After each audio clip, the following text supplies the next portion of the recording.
The Chancellor yesterday made a significant speech about growth, announcing a raft of infrastructure projects, reform to pensions, potentially to benefits, i.e. welfare payments, trade deals and much more. She also praised the companies backing her British infrastructure task force, companies like Lloyds, BlackRock and Phoenix.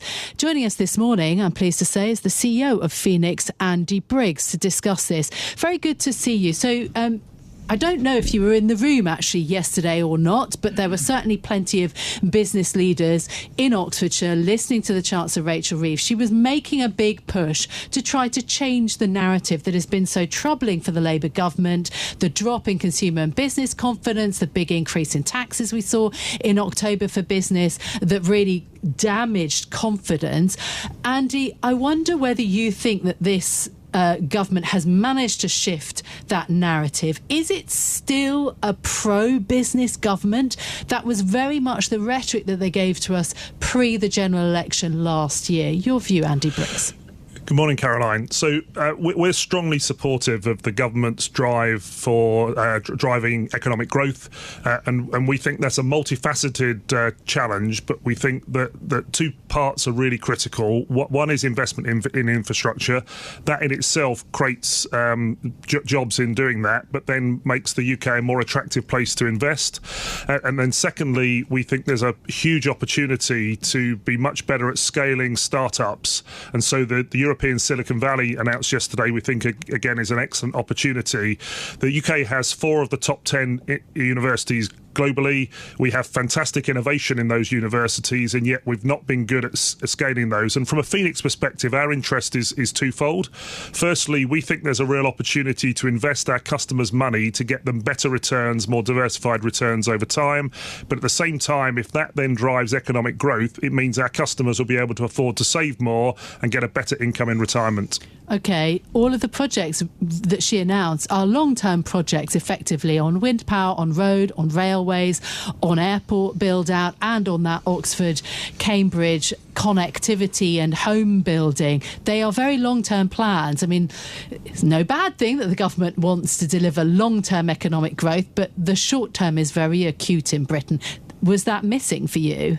I think it's an important part of an overall picture here. And so I think that the long-term investment in infrastructure is really important. I think scaling these startups, which is something that can happen much more quickly, is also really important. There's probably two elements I'd particularly draw out, Caroline. I think one would be that getting flows of capital, and hence the sentiment around this is important, getting flows of capital into these sorts of areas, right away today would be really beneficial. So at the moment, only 14% of UK, there's 5 trillion of assets in UK pensions and insurance. Only 14% is invested into productive assets, so assets that have a beneficial effect on the economy.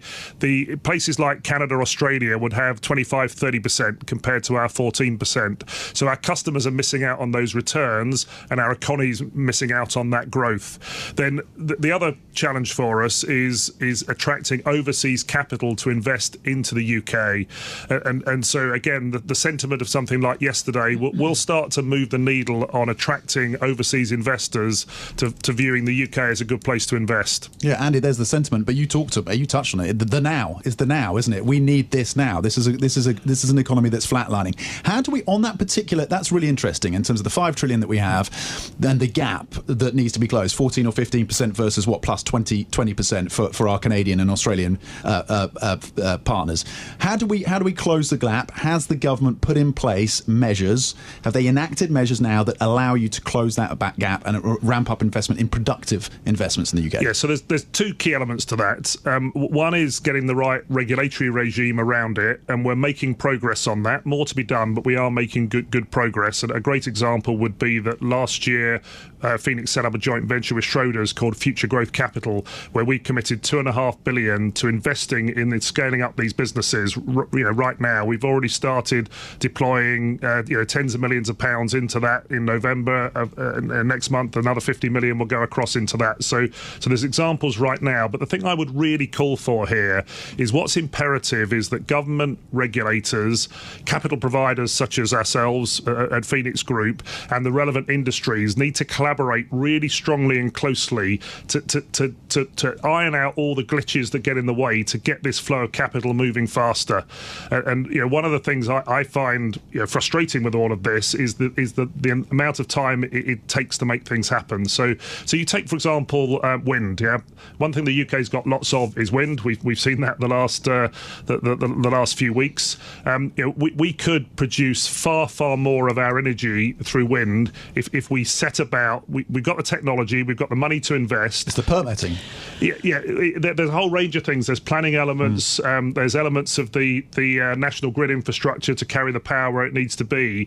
But tackling these questions at pace to develop the plans to execute, and then we wouldn't have had the cost of living crisis and the inflation with the Russia-Ukraine war had we had materially more wind in place in the UK. But do you believe that Rachel Reeves, Johnny Reynolds and Keir Starmer can do that? Because before they came into power, we ditched HS2, which was billed for years as the biggest infrastructure project that Britain was going to see.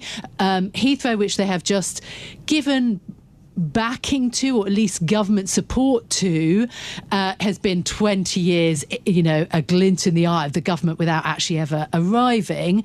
And even in the speech yesterday, Rachel Reeves did not sound like Donald Trump, that she was going to absolutely commit to building that runway. She gave it basically some support and then it will go through a process. That doesn't sound like it's absolutely going to happen to me.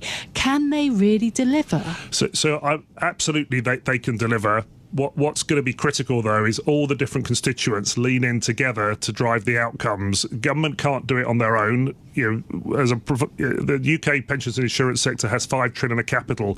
So we've got to play our part. The regulators need to play their part in embracing the growth and competitiveness objective. It's about everyone leaning in together to make it happen.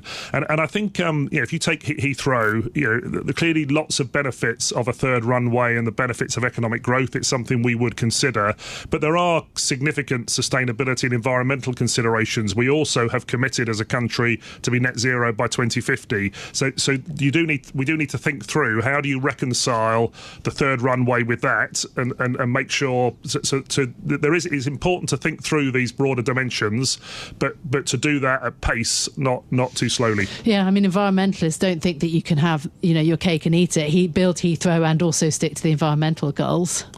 And that's one of the key challenges I would say that needs to be addressed there is how are we going to bring those two together. Can that be done? In my opinion, yes, it can. As I run my business, I need to balance the needs of customers, colleagues and shareholders and find strategies that do all of that. I think it can be done. Just very briefly, you also have taken part in a number of government initiatives, and you work closely with government, of course. In terms of Mansion House, it's been a few years since people signed up to that compact to sort of invest in UK assets. How much progress has really been made on that? Well, so we're making good progress, and as I mentioned a moment ago, Future Growth Capital, a joint venture we set up with Schroders, is exactly focused on fulfilling that Mansion House commitment. We had the first 50 million flow into that in November of last year, so there was a period of time to set the entity up to get the regulatory permissions. We've done all that now; it's up and running. We've got the next 50 million flowing into it next month, and we've committed 2.5 billion over the next few years, and that. If you sort of think about scale up of early stage startup investments scaling up, you can get an awful lot done with that. And at the moment, what basically happens in the UK is that those startups, we have loads of startups through the brilliant universities we have, they then get their funding from overseas. So first of all, it's overseas savers that get the benefits of the better returns rather than our savers in the UK. And then secondly, what happens all too often is that those investors persuade the companies to re-domicile to, for example, the US, and then the UK doesn't get the benefit of the jobs, the economic growth that those startups provide. So huge opportunity there. Okay. Andy, thank you very much indeed. There's a lot to be thinking about.